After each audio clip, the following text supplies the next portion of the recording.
This is the Cycling Over 60 podcast, Season 2, Episode 28, The Hero Ride, and I'm your host, Tom Butler.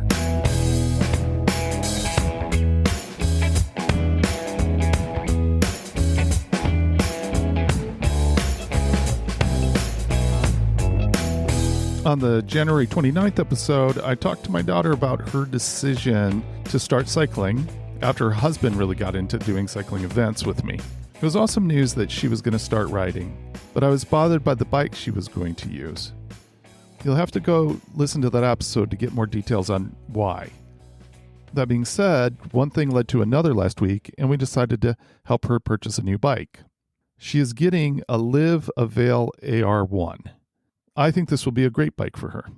Here are a few reasons we went with that choice. First off, if you don't know the Liv brand, they're a product of Giant Bicycles that focuses on the needs of women cyclists. It makes sense to me that she got a bike that is designed using, quote, women's data. The bike is new, but it's a 2022 model. It was on sale for what I thought was a reasonable price for what you get. It is an aluminum bike, but it has a lightweight aluminum frame. Alux, I'm not exactly sure how to pronounce that, but it's ALUXX. It is a Giant product using a premium alloy and fluid injection that helps the frame be lighter.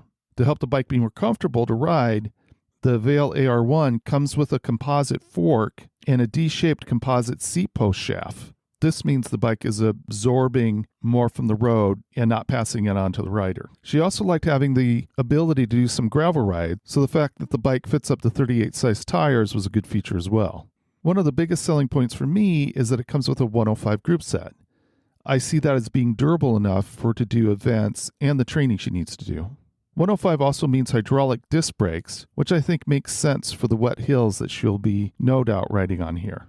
To be honest, I'm not sure if McKenna is more anxious for the bike to get here or if Garen and I are. Last week I talked about troubles I have been having adjusting to loading my bike on the car to go for rides. I'm happy to report that leaving the trunk rack attached to the car helps. It is funny how removing this small barrier makes a difference. I made the final tweaks to my standard route, so now I'm not just riding through the flat valley the whole time like I was. And that means the route has gone from 384 feet of climbing to 1,316 feet. That is mainly due to a 344-foot climb that I do both ways. It is for sure a test for me. The climb is just under a mile and starts out with a section that is a 12% to 14% grade. I haven't been doing much climbing since I got to Roubaix, and I am struggling with the 34 to 34 gearing on that steep of a climb. But that is how I will get stronger. One of the highlights of last week was definitely that my whole family went out for a ride together. My wife has an electric bike, so she has no problem keeping up. It was a bit cold for her, but she was a real trooper about it. We chose this electric bike because it folds and is easily transported. But we didn't do any real evaluation of how it fits her. And because it doesn't fit that well, our next purchase will be an e-bike that she feels more comfortable on. Then I hope we will repeat the family bike ride outing over and over again.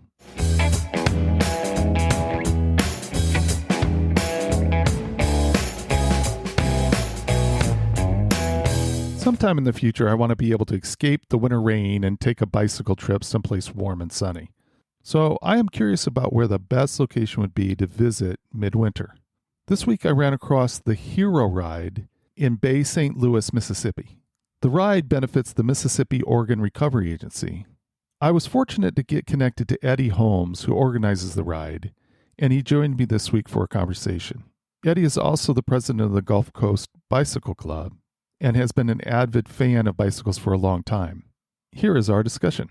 I like hearing from people around the country about cycling in their area. That's been one of my favorite things about this podcast. And today I'm joined by Eddie Holmes. Eddie, thanks for coming on. You're welcome. Thank you for having me. Before we get rolling, can you start out by sharing a memory of cycling from when you were a kid? Yes. Now I'm going to be 69 years old here soon. And I remember this like it was yesterday. My father worked in a store in this little town that I live in, Long Beach, Mississippi. And across the street, there was a hardware store, a Western Auto. And I went over there daily to drool over this 3-speed English racer that I I was so hoping that I would get for Christmas that year, and I did. I remember that like it was yesterday. Do you remember knowing you were going to get it at some point? Or did they pull it out like on Christmas Day? How did that work? Yeah, I don't remember ever thinking I might actually get it. I Okay. remember the morning of being shocked and very happy about it. That's Yeah, awesome. yeah, You are involved with something called Hero Ride there. right. And I'm wondering if you could talk a bit about Hero Ride and its mission and things like that. Sure. The Hero Ride is actually a twofold thing. The first thing is that we are helping the Mississippi Organ Donors Recovery Agency in their efforts to make the importance of organ donations out there, as well as a fundraiser for them to help them with monetary, cost and things. And also it's to provide an organized ride for those people and show them that maybe don't ride that you can. There's a whole nother world out there of cycling that we try to introduce people to. So it's pretty much a win-win for everybody. Now, there's a few different distances, I think. Is that right? Correct. Right. We actually this year had to move our location because of some construction in our area that increased the traffic along the previous routes. So we're going out of a state campground this year in the Waveland, Mississippi area, which has actually opened up the possibility for some beach cruiser style rides that people can join. So we'll have anywhere from a 10-mile, 5 to 10 mile ride available for the people that like to just cruise a little bit, all the way up to a metric ride, 62 miler for those people that ride, more serious. And where's the starting point? The starting point is at Buccaneer State Park in Waveland, Mississippi, Okay. and ending point out and back. I believe you're also the president of the Gulf Coast Bicycle Club. Is that correct? It is correct. I am currently the president of the Gulf Coast Bicycle Club and have been. This will be my ninth year. And I've been involved with the club for many years. Before that, I was actually the director of the biggest ride we have, the Southern Magnolia. So I've been around cycling for a long time. And it sounds like it's a pretty active club, pretty healthy club. It is. We have constantly between 300 and 350 paid members that are, they fluctuate. Some go out, some come in, but we always stay around that number. Our goal is actually to promote cycling of all types, the beginner all the way up to the folks that ride the century rides, the 100 milers. And we have a lot of time trials for all different folks. So we try to really do something for everybody. We have some gravel bike rides every now and then. We have a pretty active mountain bike group now that take care of that need. But before they were established, we were trying to do some of those events as well. But we try to really cover the gamut of cycling, period. And we also have things like new rider clinics, flat tire clinic, things of that nature. You and I are both in the cycling over 60 demographic. And Right. I'm wondering about other members. Do you have members who are older cyclists? Yes, we do. One of the events that we do, the club handles, is the Senior Olympics, and that is people 50 years and older. Believe it or not, year after year, the biggest age group is the 75 to 79-year-old group. There'll be Wow. 15 to 20 people in that age group every year. 2 years ago, we had a gentleman in the 90 to 94 age group who came out and rode the 5K and the 10K. So that's really inspirational to see that, those guys continuing to do that. But our club does. And matter of fact, we just had our banquet, our yearly banquet, and we acknowledged 5 people that were in the 80-year-old category. We had the octagons. we gave them a little plaque for that. We do. We have a wide range. That's fantastic. One thing that you guys do is a Christmas bicycle drive. Right. I wonder if you could talk about that. Yeah, that's probably one of the things I'm most proud about, because I'll tell you how this works. We don't ever pressure anybody. We don't ever ask anybody to donate at all. In the 6 or 7 years we've been doing that, I've not asked one person to donate. What I simply do is post it on our Facebook page, and I always share the names of the people who want to be, some people want to be anonymous, but the people that donate, we call them our bike angels. And how this works is we have them donate to a fund that's tied in with the club, and we actually go pick up the bikes for them and donate the bike in their name. So we try to make it really easy for them to donate. It's grown quite a bit. Actually, the local storage facility here in my town has actually donated the use of a couple of storage units every year so that we can keep the bikes until we give them away. That has been just a blessing because in years past, my wife and I have had over 100 bikes in our house or around our property. So, it was really difficult to do that. And we were really thankful of him when he offered that to us. And last year, not this previous year, but last year, we hit the 1,000 bike mark. We have had that many donated in about, I think that was the 8th year or something. But we're proud of that. We're proud of that. For sure. Is there a merchant nearby that works with you guys? It varies. A lot of years we deal with Academy.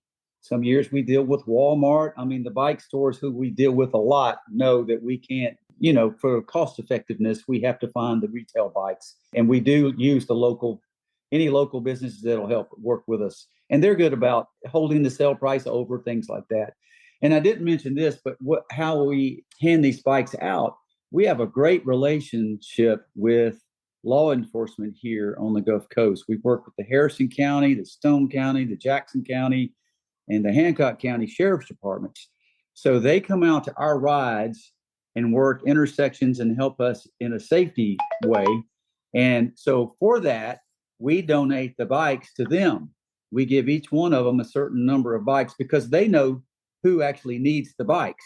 And so it's kind of it helps us all to do it that way. We're appreciative of their help, and they're appreciative that we will donate the bikes to them. So that's how we distribute them. What a great collaboration. That's awesome. Right. Another thing that I saw that made me want to come down there to visit, and that was the vintage bike show. Right. What's that like? I am really into vintage bikes. Somebody asked me, or I'll ask somebody, do you know how many bikes I have? And they say, no, I don't. And I say, neither do I, because the sad part is we really love the old bikes, the old Swins and the old Raleighs. I've got a 1955 Western Flyer that matches an old antique truck I got. So when we have our local cruise in the coast, the bike goes in the back. But anyway, so the vintage bike show, about 5 or 6 years ago, we had the first one, and we had over 200 people attend that ride. Not 200 bikes. We had 200 people. A lot of them brought multiple bikes. We had a 1923 5-seater bike that was a Shriner's bike, a custom-made Shriner's bike. And we just had a number of incredible bikes. And for a number of years, that was pretty popular. And then it kind of, like anything else, the current fad, I guess, ran out for a while, but it's starting to come back. And last year we had a couple of shows, and we have a cruise in next month, and then we have a show in November. So, and we give different categories, and the local bike shops are in on it, and they donate, and one of them even hosts it. This year, we're actually going to be at the Shuckers Field, our local minor league baseball team's facility, and we're trying to work it out that we have a bike build-off contest with the theme of the baseball team. I mean, we're, just fun stuff that we're trying to get going, but it works well. We always have 40 or 50 people show up. Yeah, that's so cool. I have an older Trek bike. Yeah. And I was looking up something to try to get a part replaced on it, and found it listed as a vintage bike. And it's like, wait a minute. Right. I'm not that old. Right. We actually had a race last year, and we had a vintage bike category.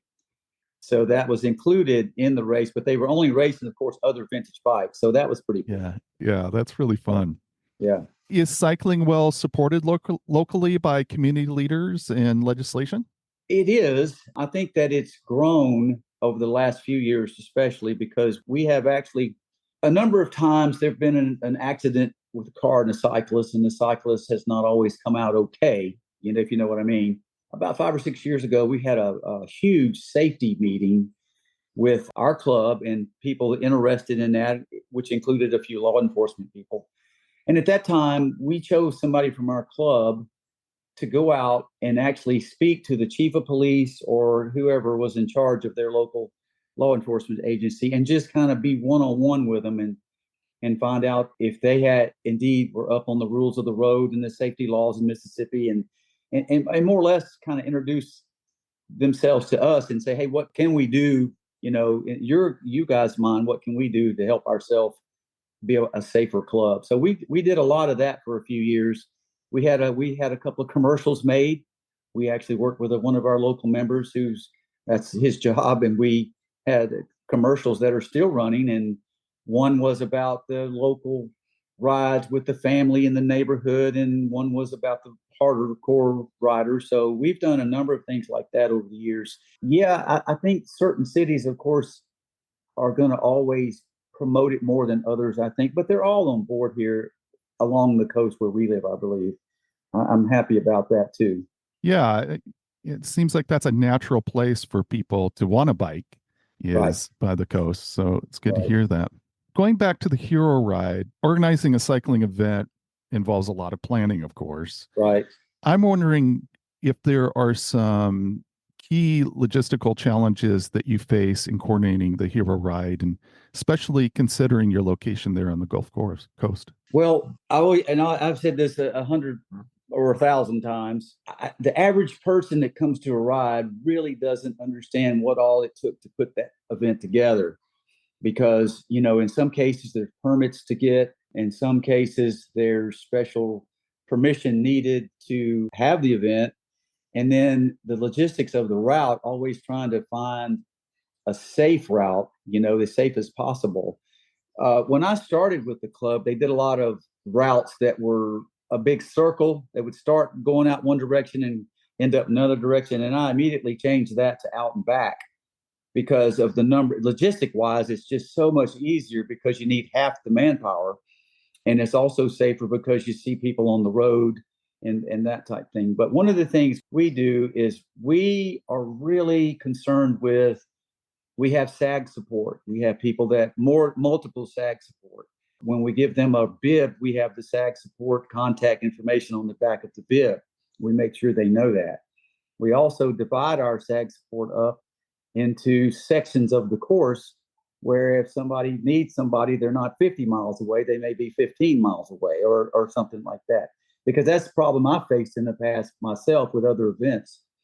We also make sure that the directional indicators are there, the markings on the road as well as signs. We use duct tape, colored duct tape, and we use one color to go out on the course and one color to come back.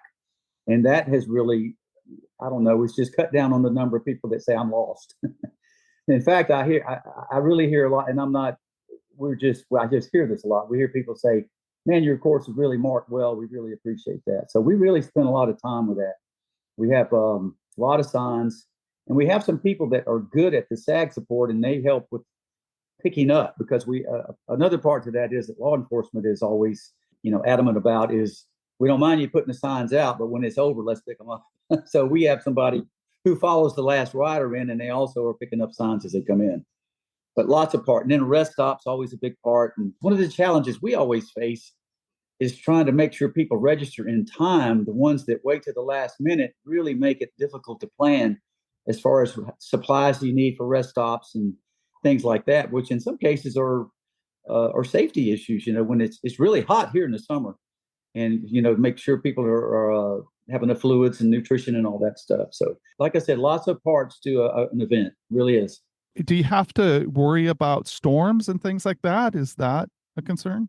It always is a concern. So my history is that of a high school coach. I was a high school coach for many years, and it was just ingrained in me that when you plan an event or have an event, like in those days, ball games or whatever, that you have to remember people are not only coming to participate in that event, but they're driving to and from that event.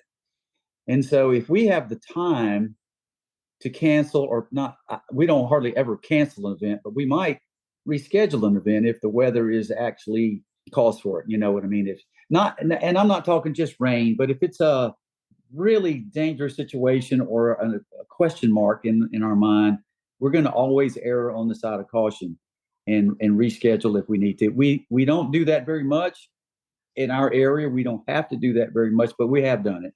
And we're not opposed to doing it if it means that it's a safer ride, because in retrospect, you're not going to have as many participants if you try to go on and get it in and under those conditions. Yeah, that makes sense.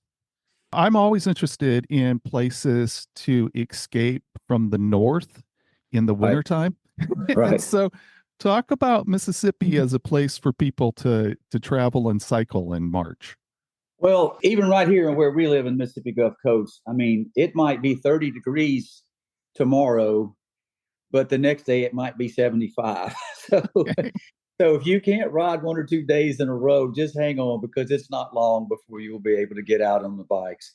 And in our area, we have a beachfront that's along the highway that's about 26 miles long. So that's a mecca for people running, walking, jogging, cycling. I mean, it's great. So we have that facility we're just really happy and lucky to have that here. But it's a great place to ride. You can ride most of the year round, almost 12 months a year.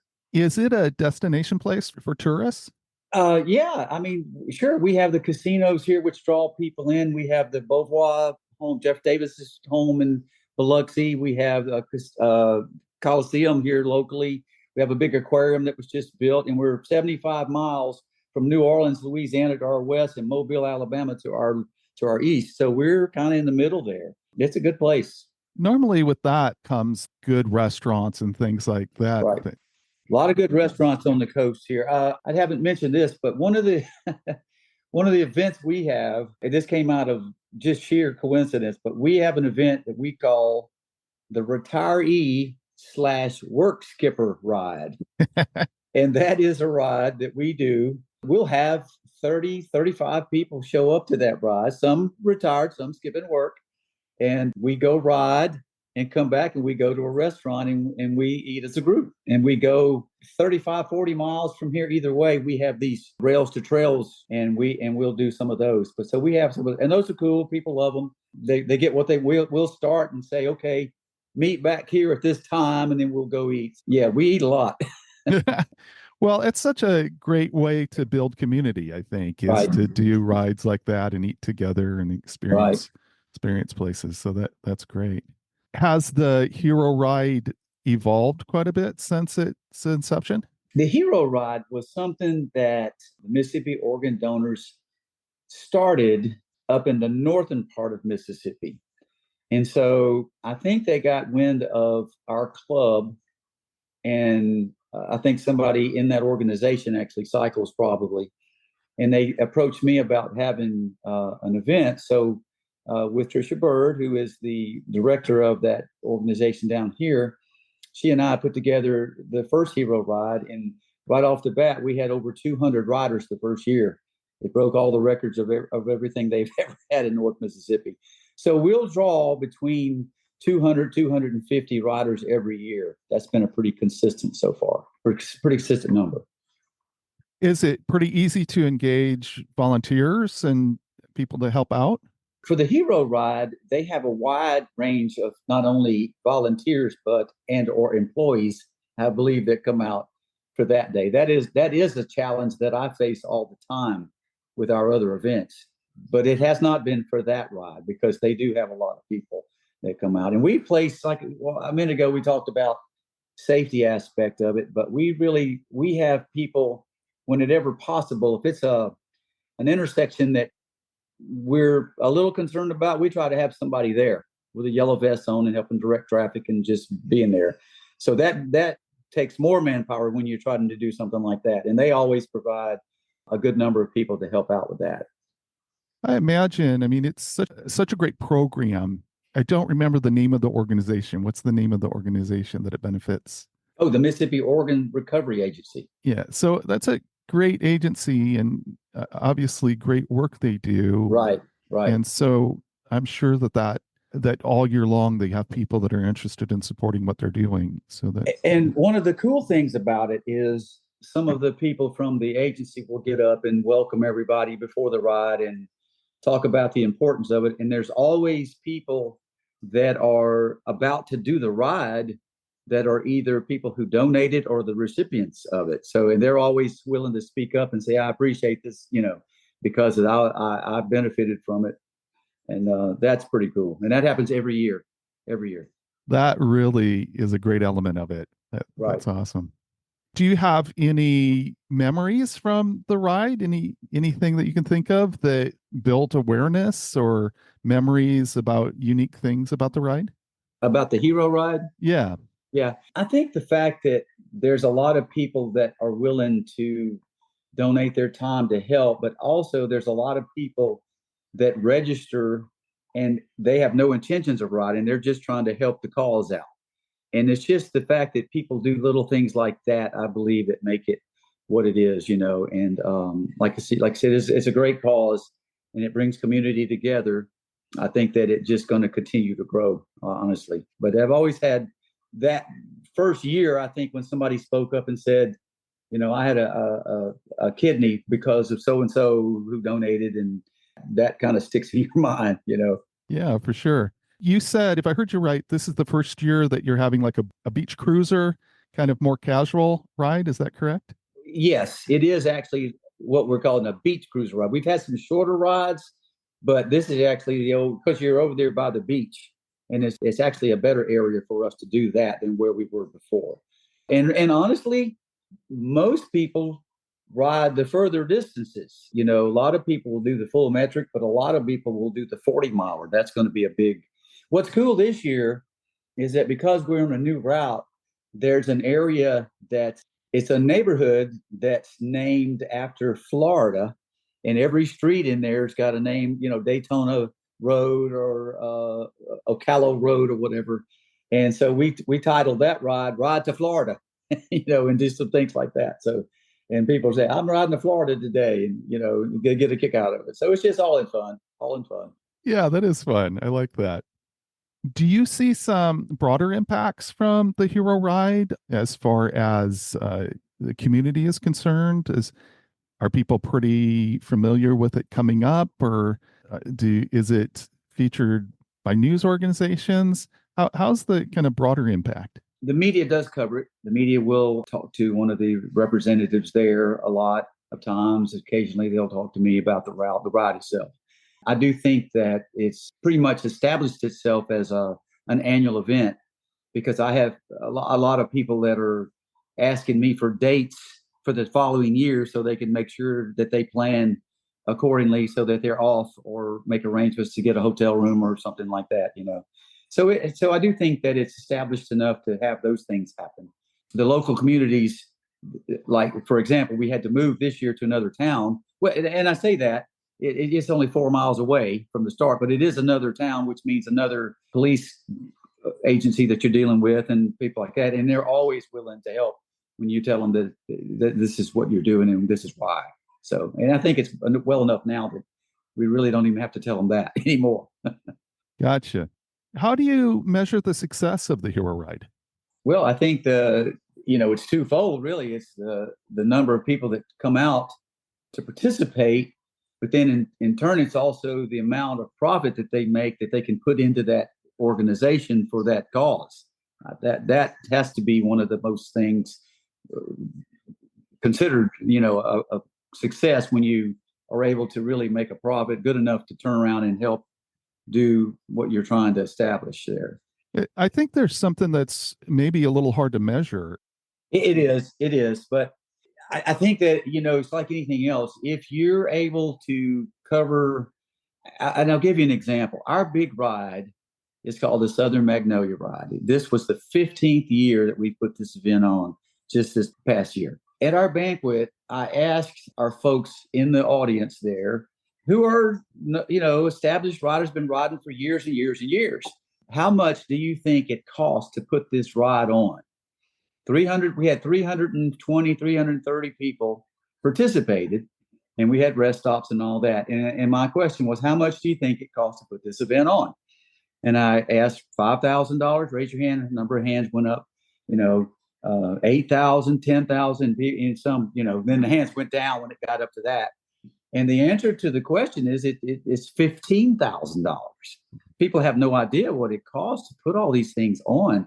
To say that an event is successful would, in my mind, is that number one, here's the first thing. If everybody gets back safe, that's my number one goal. That I consider it a success if that happens right off the bat. Our number one thing is always safety. We preach that, and we preach helmets, and we preach lights, and we preach, all that stuff is something that's really necessary. But if everybody gets back, then of course we consider it a success. And we also consider if we've covered all the expenses for the event and can go forward throughout the year, giving a lot of free things to free rides or low cost rides, and we try to do things where we can involve the family, where we can not just the guy, the dad or the wife or whoever, but the family. We try to do some family things. We have scavenger hunts on bicycles, and they love it. So we do a lot of things that draw those people in. And I think it's from the bigger rides success we're able to do those things, if that makes any sense. Yeah, for sure. And I think that there's also a blend of things where you've got people doing something good for Right. the organization, for the cause, getting awareness out of people thinking about tissue, organ, eye donation that might not have thought about it, and then Right. just people enjoying being on a bike with other people. I think Right. that's a fantastic thing as well. Looking forward, what are your goals and aspirations for the future of the Hero Ride? Well, we of course want to, make it bigger each year. We're hoping that we can accommodate. Believe it or not, we've certain rides we've had to relocate because we could not accommodate the number of people, parking and all those things. And actually, sometimes roads are just not. You try to get in a rural area where you're safe, but sometimes space is an issue. So we want to make the Hero Ride as big as we can. At the same time, we want to be able to control it, and handle the safety aspects of it and all. So it's you're always walking the line. What's too big for the number of people that we have, that we can safely handle it, but at the same time, let's let it grow. So it's a catch-22 thing. It's a good problem to have, but Yeah. but sometimes you have to really consider what you're doing there. So if someone's listening to this and wants to get signed up and take a trip down to the Mississippi Gulf Coast, how would they get signed up? There's a number of ways. I think if you go to the Mississippi Organ Donors Recovery Agency, Mississippi, they have a link there. We also have a link on our website, and that is www.thegulfcoastbicycleclub.com. We have our yearly calendar there, and you can click on any one of those and get to a registration form. And the Hero Ride is in there too. So there's a number of different ways, and you can actually sign up the day of the event. We encourage people to do it in advance, but sometimes work schedules and things like that don't allow people to do it until the day, and we accommodate that. Cool. I'm thinking maybe you're too busy to actually ride the ride. Do you actually get out there? I do. I try. I am only able to ride this ride because it's not necessarily our Gulf Coast Bicycle Club folks that are doing the rest stops and all that. It's the Mississippi Organ Donors groups. And so that does allow me to ride. However, I am the guy that's out setting up the course, putting all the signs, arrows, and all that stuff out. And it is one of our SAG guys that picks up at the end. But I am thankful that I most of the time get to ride. And sometimes I'll cut it short to get back and be sure, and that everything is going okay. But Tricia and I keep I check in with her, sometimes stop and check in with her, or she'll call me and let me know how it's going. And I do stay busy pretty much during those events, and I don't always get to ride, but I appreciate the times that I do. So I'm wondering for you personally, what are some goals that you have? What are some challenges that you're taking on? Do you have anything scheduled for you? Well, yeah, it just so happens I'm actually training right now for my 15th Ironman event, which is a half Ironman, I should say. I'm going to Kona, Hawaii, and we're going to do that June 1st. This is not the world championship. This is just that the half Ironman. So I'll be doing that, getting ready for that. And then we've done a number of long rides. We did a century ride the first day of the year this year. We had a group do that, an organized ride. And so, yeah, I ride 7,000 to 8,000 miles a year usually. And that's another thing our club does, I didn't mention, is we have a distance challenge contest throughout the year. And we have them in different months. And the reason I wanted to do it that way is because that allows everybody to participate. It's not about speed.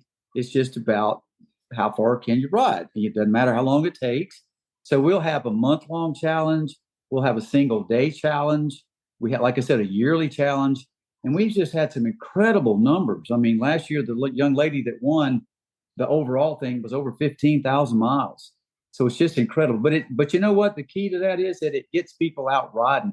Even if they don't get into the award thing, they rode more than they ever had before, which created a more fit person and in some cases a lot happier persons. That works real well for us. It just gets people interested and keeps them out there. Well, I appreciate things like that. Those are things that for me keep me motivated. Right. If I'm like, oh man, I'm so close to the top 10 or I'm Right. so close to the top Right. 20 or something like that, Right. then Right. that is one of those things that for me is a personal motivation. Right.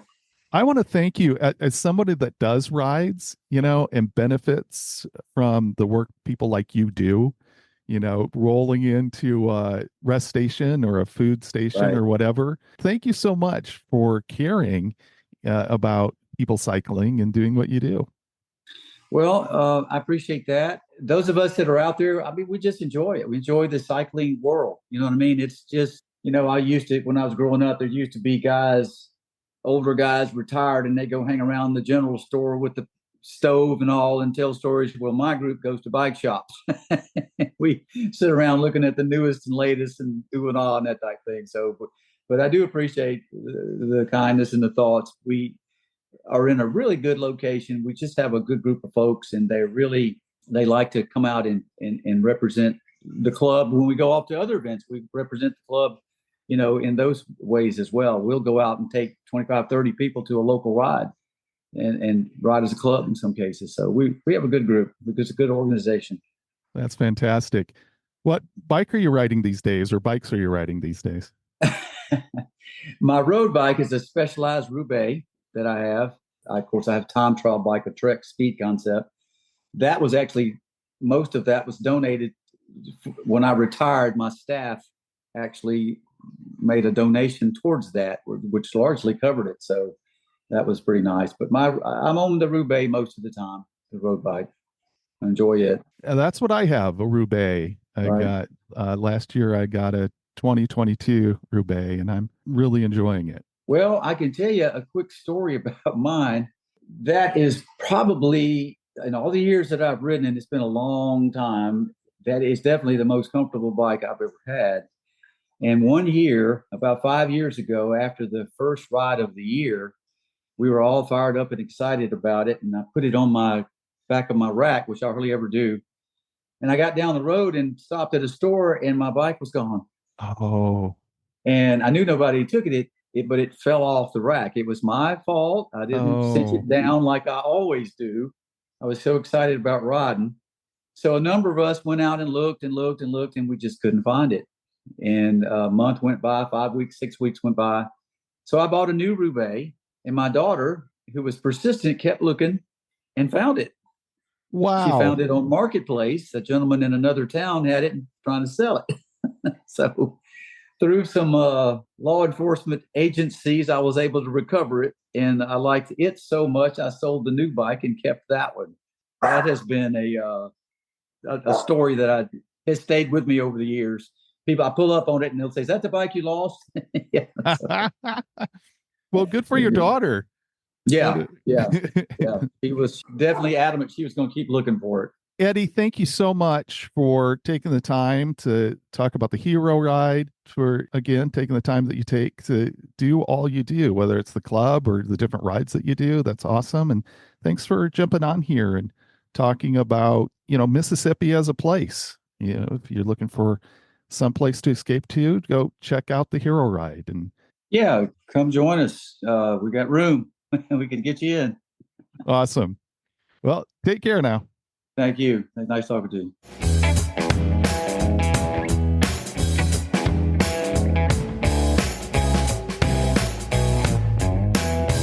It is easy to admire someone like Eddie. He puts in so much time that goes directly to making cycling more enjoyable for his community. It is people like him that, in my opinion, make the cycling community really special. I am sure that the Mississippi Organ Recovery Agency knows that Eddie is very valuable to the Hero Ride. I now have several reasons that I am attracted to the Mississippi Gulf Coast as a cycling destination. One is the Hero Ride. I think it would be great to experience a metric century along the Gulf Coast. Secondly, I would like to visit the Vintage Bike Show. Maybe I can find a vintage bike show closer to me, though. And finally, I would like to experience the senior games firsthand. I do know I can find the senior games locally, but I just bet they do a really great job of it there in Mississippi. If anyone listening has participated in a senior Olympic cycling event, I would love to hear from you. You can find my email and the show Instagram in the show notes. You can also find a link to the Hero Ride and the Gulf Coast Bicycle Club in the show notes as well. Plus, there is a really nice local TV story on Eddie. Definitely check that out. Whether you are training for the Senior Olympics or just biking around for fun, I hope you have some great two-wheel adventures this next week. And remember, age is just a gear change.